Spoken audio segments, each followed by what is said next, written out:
What is it that gives your life a sense of meaning and purpose?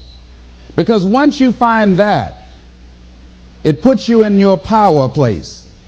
See, if you know what your life work is, I encourage you to start working on it. If you can't do it all at one time, do just a little bit of it. And if you don't know what it is that you showed up to do, if you don't know why you're here, I encourage you to find out what your purpose is here. What is the meaning of your life? What will be different? Have you ever asked yourself that question? I've done that. I remember coming from a friend of mine's funeral, and I was reflecting on how much time I had left. And I went for a walk in a park thinking about this guy whose life was so promising. And I mean, he wasn't an old guy. He was quite young, in fact. And I thought about all of the things that he said he was going to do, and he never got a chance to do those things. And I started thinking about my own life and how much time I had left to do the things that I would like to do.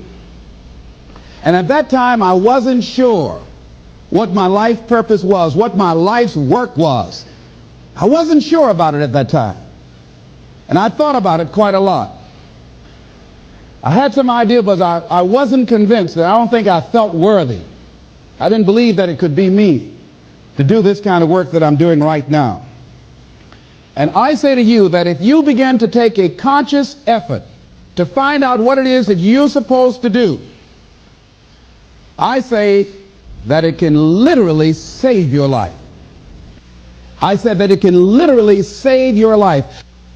85% of the American public, according to recent studies, are going to jobs that they hate, working on jobs that do not challenge them. They get sick thinking about going. Because, see, when you go to a job and you already know how far you can go, you can already see that proverbial glass ceiling. See, when you're going someplace and you already know how much you're going to make, you already know how far you can go, you're in a dead-end position. It erodes your self-esteem. It lowers your sense of yourself. It creates an inner turmoil. It creates an emptiness in you. So I say that your life is worth finding what it is that you're supposed to do. And I'm not saying quit your job. I'm saying find it and do just a little bit of it. Just start working at it just a little bit, but do find out what your work is and hold on to it, and don't let your dream go. Don't let it go. See, and here's something else I want you to begin to look at. Why is it that most people don't pursue their dreams or don't do better than what they're doing if they're capable of doing it? I think that many of us don't go the next step because we don't know what to do yet. And I say that the reason that we don't even explore the possibility of what to do is because subconsciously we don't believe that it can happen for us, and we don't believe that we deserve it. So here's what I'm suggesting. How much time do you spend working on you? How much time do you spend every day working on your dream? In the last 90 days, how many books have you read? In the last year, what new skill or knowledge have you acquired? What kind of investment have you made in you? So I'm saying that as you begin to look at where you want to go, if you want to make it today, and things are changing so fast you have to literally run to stand still, I'm saying that you've got to make some conscious effort to begin to work to develop you. Here's something else. Most people are not living their dreams because of fear, ladies and gentlemen. Fear, limited vision, and lack of self-esteem is what keep most people doing things they don't want to do. The same reason that people stay in relationships where they're abused or they're unhappy or it's unfulfilling, they can't see themselves beyond that relationship. They can't see themselves enjoying life without that person. They think that this is all that they can do. The same reason that people get stuck at a certain level in life, they can't see things being better for them. And they think that this is it and this is all they deserve. This is all they've ever seen. It's been passed on to them. And they think that this is it for them. Oh no. I was looking what Dr. Blanton Smiley Blanton, who is a colleague of Dr. Norman Vincent Peale. What he said about fear, he said, fear is the most subtle and destructive of all human diseases. Ladies and gentlemen, fear kills dreams. Fear kills hope. Fear put people in the hospital. Fear can age you. Fear, ladies and gentlemen, can hold you back from doing something that you know within yourself that you're capable of doing, but it will paralyze you. And it seemed like you're in a hypnotic spell. And I ask you a question, what is the benefit? What's the benefit of allowing fear to hold you back? What's the benefit of giving up on yourself, of not stepping out on life and taking life on? What is the benefit for you? What's the plus in that? It's one of the things I had to ask myself. So I didn't want to make any mistakes. I wanted everybody to like me. I wanted to be perfect the first time I did something. It's not going to happen. You're going to make some mistakes. You're going to hurt some folks' feelings. You're going to create some enemies whenever you decide that you want to begin to take life on. You've got to ask yourself, how long am I going to allow this to hold me back? I like what Zig Ziglar says. He said, fear is false evidence appearing real. That is an illusion that we create in our mind. It is a state of mind that can be changed.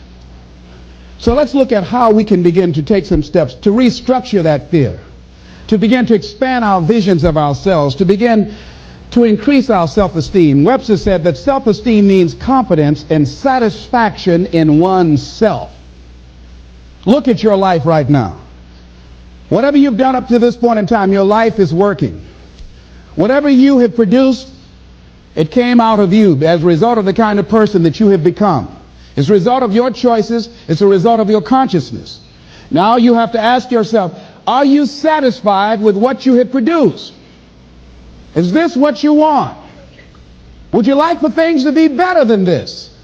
Do you believe that you deserve better than this? Or are you content? This is it. You don't have to do anything else. That you already resign yourself in life and say, well, I'm happy. I'm not starving like the people in Calcutta. Are you allowing yourself to get off the hook like that? Or do you believe somewhere in the back of your mind or in your heart that there is some other great work for you to do? There's something else that life has for you. And that's why you're here.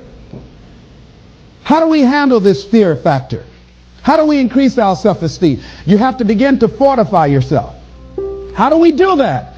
I believe that you have to begin to consciously monitor your inner conversation and start talking to yourself. Start building yourself up. Sometimes the only good things you will hear about you are the things that you say to you. So I'm saying learn to be your own booster. Start building yourself up. Start encouraging yourself. Start saying, I can do this. I can make this happen. When I started thinking about becoming a speaker, I said, yes, I can do this. I can make this happen. When I start trying to convince myself I can be a businessman after flopping and failing and losing thousands of dollars and feeling stupid and dumb and having people take advantage of me because of what I didn't know, I had to talk to myself because people were saying to me that I was dumb. And somewhere in the back of my mind I was saying, you're right, look at what I've done. I had to say, no, Les. Hey, come on, man, get yourself together. You can handle this. You just haven't figured it out yet. It's all right. This is your training period. This is the tuition you have to pay for what you don't know. You can do this. Other people have done it. It doesn't take an Einstein. Get you some people that can teach you some stuff that you don't know. Get you some people that have done it successfully and learn from them. Take some seminars, workshops, read some books on how to manage a business. Change the way you see yourself and begin to tend to the personal details. Understand that nobody's going to take care of your business better than you. And when I start changing that kind of mindset of beating myself up because of my mistakes and start looking at the possibility of my doing better, of my making the adjustment that would enable me to do what I want to do successfully, things begin to change. And I'm saying, stop beating up on yourself. You do it. I know you do it. I've done it. It's a natural inclination for us to put ourselves down. See, we are born negative, I think, in a negative consciousness because we live in a negative world. Here's some other things, ladies and gentlemen. Begin to guard your mind against negative programming. Like turn off the television. Don't watch the news. So you've got to guard the kinds of things that you put in your mind. See, if you don't program your mind will be programmed, because human beings are goal-oriented. That's why we die of broken hearts early. That's why we're running through life to early graves. We're going through life, ladies and gentlemen. And I think that Henry David Thoreau said that most men live in quiet desperation. Most of us go through life running scared. So we created this in our minds, false evidence appearing real. We made it real in our minds. That's why Churchill said there's nothing to fear but fear itself. That's the destructive monster. So turn off things that can contribute to your fear. Turn a deaf ear to people that all they can do is talk about how negative things are, because they have bought into the consciousness of the world. Start attending workshops, seminars, listening to tapes on a daily basis to begin to recondition your mind, to retrain your thinking. Faith comes by what? Hearing and hearing and hearing. Listen to things that can empower you, that can enable you to create a new reality for yourself, and a new life for yourself. You might appear to be strange around most people. You know, most people think you're strange if you're happy today. See, these people have not found their purpose in life. That's why they're grumpy. That's why they're miserable. That's why they're so negative. They're hurting and they want to hurt other people. So start practicing using programs for your mind. Seminars, books, workshops. Keep a journal. Record your thoughts. What's happening with you? Every day when you get up, have a journal near you. See, ladies and gentlemen, we get 3 to 4 thoughts a year that if we would act on those thoughts, they could change our life. What idea are you sitting on? Write your ideas down. And then, once you get that idea, take the leap. Take the leap. See, it's out here in the universe. If you don't take the plunge, I guarantee you, somebody else will. Take the plunge. Go into action. And ladies and gentlemen, you will be surprised how things will come together. You'll be surprised. Now, you're going to have some difficult challenges. I can tell you that now. Be aware of that. Things are not going to work out exactly right. For a time they will, sometimes. And that's when life is just playing a game with you. I want you to feel good and relax. But ladies and gentlemen, go into action with your dream. And don't avoid where the fights are. Get in the midst of the fight. Get knocked down so you can learn how to fight, so you can hold your position. See, most people don't get out in the arena of life because they don't want to fight. Most people don't get out there because they don't want to get knocked down. They don't want to be dropped to their knees. But see, you're going to be dropped whether you're on the field or whether or not you're sitting on the sidelines. You're going to be dropped. So at least get dropped for something. See, that's how most people are spectators in life. You don't want to be a spectator. You want to get out in the field where the action is. And you will be amazed. After the struggle, there will be a calm period and things will begin to click for you.